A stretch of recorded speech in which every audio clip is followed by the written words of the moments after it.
Welcome to Anna's Sunday Live. I am so excited today. Oh my God. Today is going to be an incredible session because today we are going to be talking about relationships. Now, relationship is the place where we have the most pain, but also the place where we have the most joy. Why is that? Because relationships is all about our intimate, most heartfelt place. And at the end of the day, all we really want to do in life is we want to feel our life. We want to feel our life. No matter who we are, where we're from, which culture, which religion, which age, we want to feel our life. I mean, there's no difference between if you're 90 or 80 and you fall in love, or when you're 20 and you fall in love. It's the same thing that happens in the body. You feel that sensation of excitement, thrill, you feel young, you feel vibrant, you feel light. That's because falling in love is an incredible feeling. Now, I love what Tony Robbins always says. He says, if you do what you did in the beginning of the relationship, in the end, there won't be any end. And there's something really true about that, because most people go into relationships because they want to feel like they belong to somebody. Like, I want to feel like I have a connection with somebody. I want to feel fulfilled, and being together in a relationship is a fulfillment. So we're looking to belong. We're looking to feel connection. Sometimes we're looking to get out of feeling miserable about ourselves. We have different agendas of why we go into a relationship. Here is where the big problem starts. If you go into a relationship because you want somebody to complete you, or somebody to fix you, or somebody to be that person that lifts you up and makes you feel good about yourself, you are in danger. Because a relationship is not a place you go to take. A relationship is a place you go to give. But if you don't love yourself and you're not in love with yourself, you have nothing to give. Then what you do is you go there to look for, how can I get from this relationship? What kind of expectations can I have? And what do I need in order for me to feel all these feelings that I want to feel? Because you don't know how to give that to yourself. That is the problem with, I would say, most of relationships that go wrong because we're looking for things to get.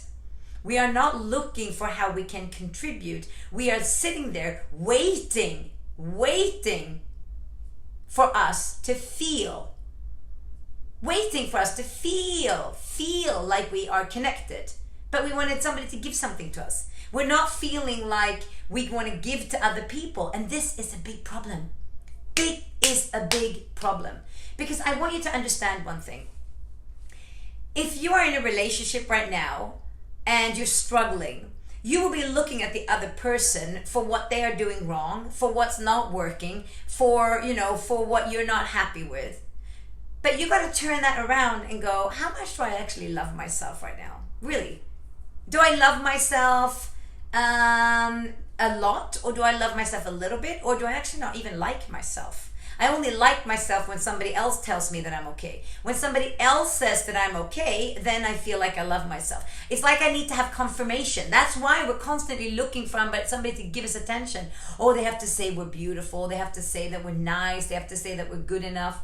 But here comes the problem. If somebody doesn't say that, does that mean you're not beautiful? That you're not good enough? No. But who's in charge of making you feel that way? Not them. It's you. There's nothing more unattractive than a person that's seeking attention from other people. Have you noticed that? It's like what I say when it's like being in relationship with money. It's the same thing. If you strangle your relationship with your partner, or with somebody you want to be in a relationship with, and you're strangling it, wanting them to love you and see you and feel you and care for you, they're going to run a million miles. Who wants to be with somebody like that? Same thing with money. If you are attached to money and you try and control money and you try and strangle it and you want to have it but you hold on to it like this, it's the same thing. You tend to not make money because you are stopping the flow. Relationship is all about flow. It's all about flow. Are you letting it flow in your relationship, or are you trying to control it? Now, this video today is going to be about the 3 levels of relationship, so you get an opportunity to figure out, which level am I actually at? 3 levels of relationship, and at the end of it, we're going to talk about this thing called masculine and feminine energy. I'm not talking about man and woman. I'm talking about masculine and feminine energy. So let's begin. The first level of relationships is this one. I want you to fill my needs. Now, I don't know if you have been in a relationship like this. These kind of relationships tends to be extremely toxic. They tend to be very destructive. There might be some sort of verbal, emotional, and physical abuse. They're also highly addictive because it's something about when we are very, how do I call it?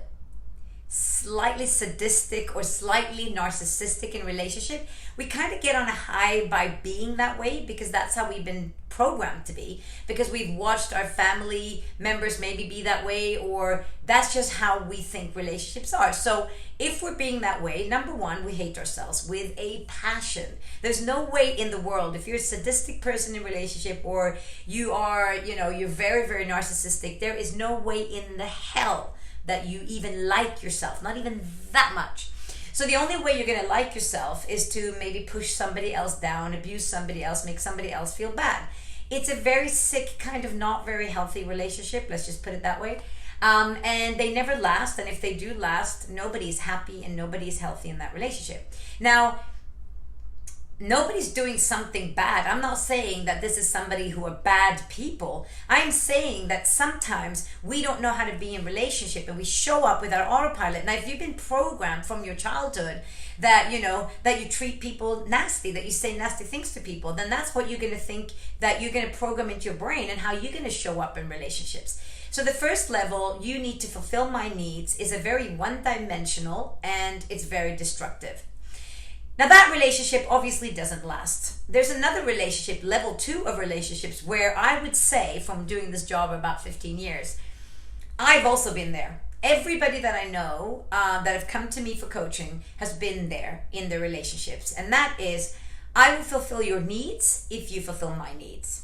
It's a trade, an interactive trade. So for example, I will tell you that you're beautiful. We're not saying this, but this is what we think. I'll tell you that you're beautiful, but obviously I'm expecting you to give me something back.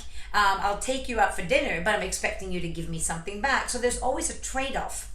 So when you do trade-offs, you are two individuals standing here. You give something, then you're waiting. You give something, then you're waiting. Which means you've got expectations, you've got rules, regulations of how something should be. Most of the time you get into a relationship and you're hoping you're going to change your partner. I hope they're going to, I'll influence them. They'll become a little bit more like this, a little bit more like this. You're wanting them to be a certain way and you're waiting and expecting them to show up that way. Then they don't show up that way. What happens?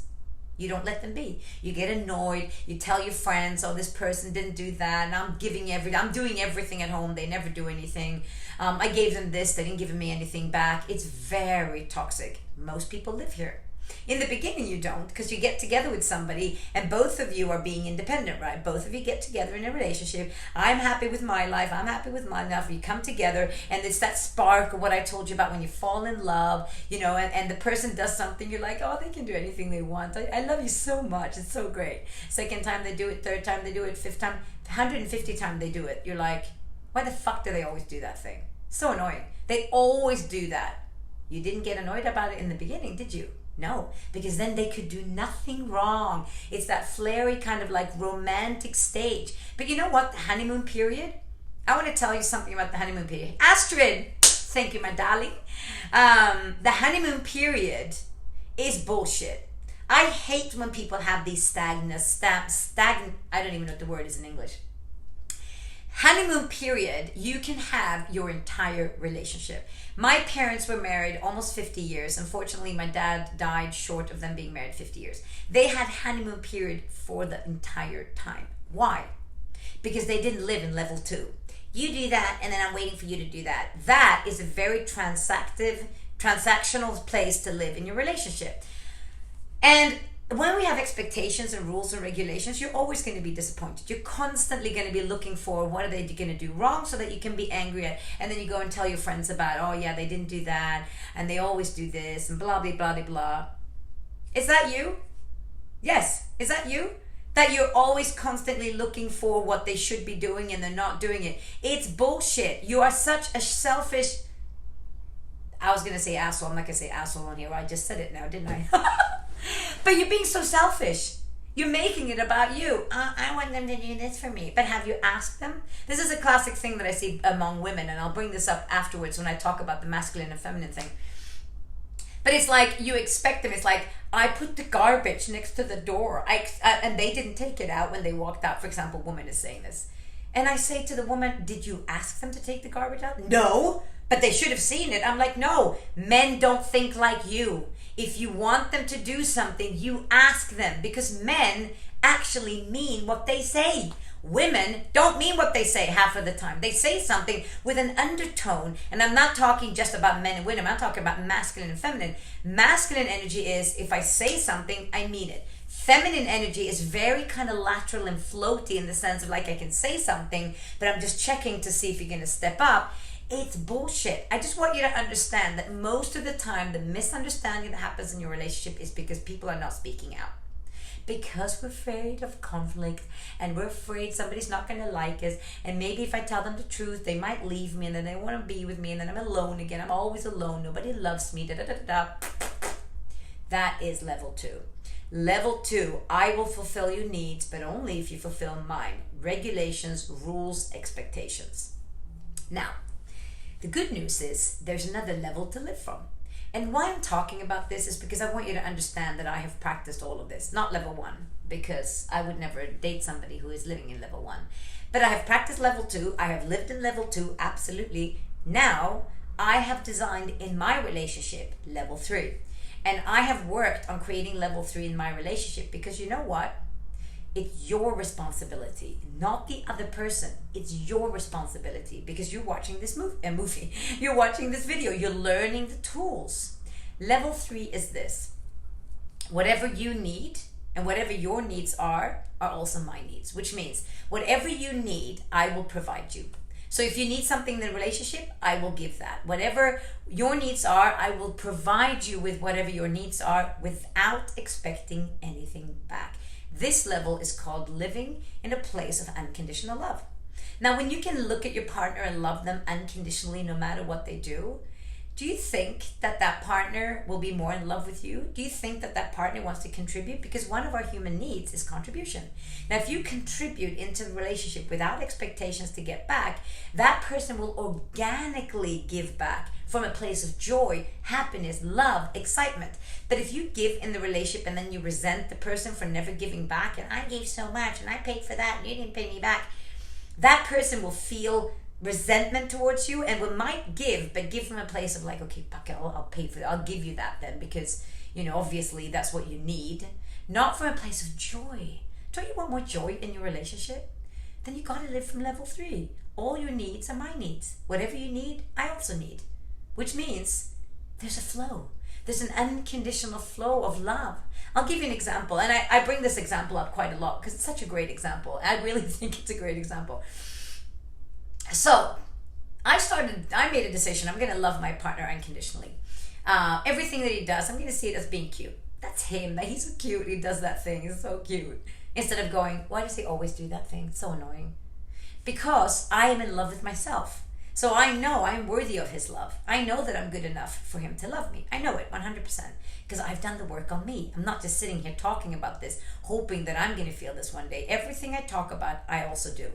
So I already love myself. So I know, of course, he loves me because I'm a great person. Not I'm being cocky, thinking I'm the best person on the planet, but I am worthy of his love, which means I can relax in my relationship. I don't have to keep chasing his attention, look good all the time, fix my hair, always look fabulous, because why would I need to do that? He loves me. He loves me because I'm Anna. That's why, right? So my partner has a tendency of always leaving his socks on the couch. Every day when he comes home from work, takes the socks off, puts them on the couch. Now, in the beginning, I felt that I could get really irritated at that. I'm like, why is he always putting his socks on the couch?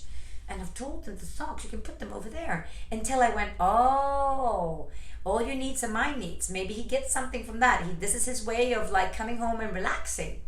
He puts the socks on the couch. Is it a big issue for me to move his socks to the thing? No. So why am I being such a bitch about it? So I started thinking, okay, well, what if I see that little thing that he does? He's doing it, even though I've told him that maybe he can put them in the thing. he still does it. So I think, okay, well, instead of being a bitch about it and being angry about it, I'm just going to see that as a cute thing. Oh, he does that thing. It's so cute. Oh, I expect him to put those socks on the couch because it's going to be great. He does it. Oh, there it is. So cute. I know it sounds cheesy and pathetic, but you know what? It changed everything for me. I don't get annoyed at anything. I don't care what he does. I see it as that's the thing he does. And then I joke about it because the only reason I get annoyed is because I decide to get annoyed. Don't you understand that? You make the decision if you're going to be annoyed or not. It's not your partner. And the more you give in the relationship, I meet so many people that say to me, but what if he's going to be unfaithful? What if he's going to do that? What if she's going to do that? I say, you know what? If you keep giving unconditional love to this relationship, so your partner falls in love with themselves in this relationship, because a relationship is a place that you go to give, like Tony says, not a place where you go to take. So if you create an environment that when your partner steps into that relationship, you imagine that your relationship is like a unit. Your partner steps into the relationship, that partner is going to be, you know what? I love being in this relationship because I feel so good about myself, because they feel filled with love. Because you're in a relationship, it's not about how that person makes you feel. It's about how you feel in the relationship. So if you can make yourself feel in love with you, then you want to contribute more, which means the environment of the relationship is healthy, which means you feel good about yourself. Now, if you feel good about yourself, you feel good about your partner, why would you go somewhere else and be unfaithful? You tell me. Why would you? Would you really do that? No, of course not. So if you're sitting here watching this right now thinking, oh, I'm worried about my partner's going to be unfaithful to me, stop focusing on bullshit that's not even true, didn't even happen. And if it did happen, leave the past in the past, right? People make mistakes, let it go, or be attached to it and have that story then be the rest of your life. Every single person gets unfaithful in your relationship because you make it happen, because you go in thinking they're going to be unfaithful, and so then they become unfaithful. How many times have I heard, yeah, well, they thought I was going to be unfaithful, they kept nagging me about it, so eventually I was like, well, I might as well. I know it sounds crazy, but I've heard it many times. So if you want a loving relationship, don't sit and wait for the person to give it to you. You give it. You give it. If you want more love, you give it. Take, for example, your relationship you're in right now. If you're not in a relationship, you still need to watch this, because one day you will be, right? What do you want more of in your relationship right now that you have right now in this period? What do you want more of? You want more love? Give more love. No, I can't give more love because the person's showing up like this, like this. Oh, okay, well, so you have conditions. You're living level 2. You think you're going to be healthy and happy there? No. You're not. It's going to be a transaction. And you know what dies when you live in level 2? Sex. Sex dies in level 2. That's why people go looking for sex elsewhere. I'm telling you. Why? Sex, connection, all of those things die. Because here is what the problem is. And I'm going to go into masculine and feminine energy right now. So, we all have masculine and feminine energy. Light masculine energy is being present and loving and doing things the right way. The dark masculine energy is like the bad boy energy. Now, the light feminine energy is the dancing and singing and flowy and that kind of romanticness. And the dark feminine energy is the naughty girl. Now, we all have it, or the naughty whatever. We all have masculine and feminine energy. Now, one thing I know about relationships, when there is a serious spark, is when masculine energy and feminine energy meets. When masculine energy and feminine energy meets, there's a tension, there's a spark. That's why, for example, some girls say to me, why do I always go for the bad boys? Because there's something in that dark masculine energy that makes you ignited. You got to understand this. Is it mean that the person is somebody that you're meant to be? Well, you got to check out the personality. But the energy, why there gets that sexual connection, is when masculine and feminine energy come together. Now, again, it could be masculine woman, right? Versus feminine woman. So I'm not talking about men and women. I'm talking about the energy, the essence, that what turns you on in a relationship.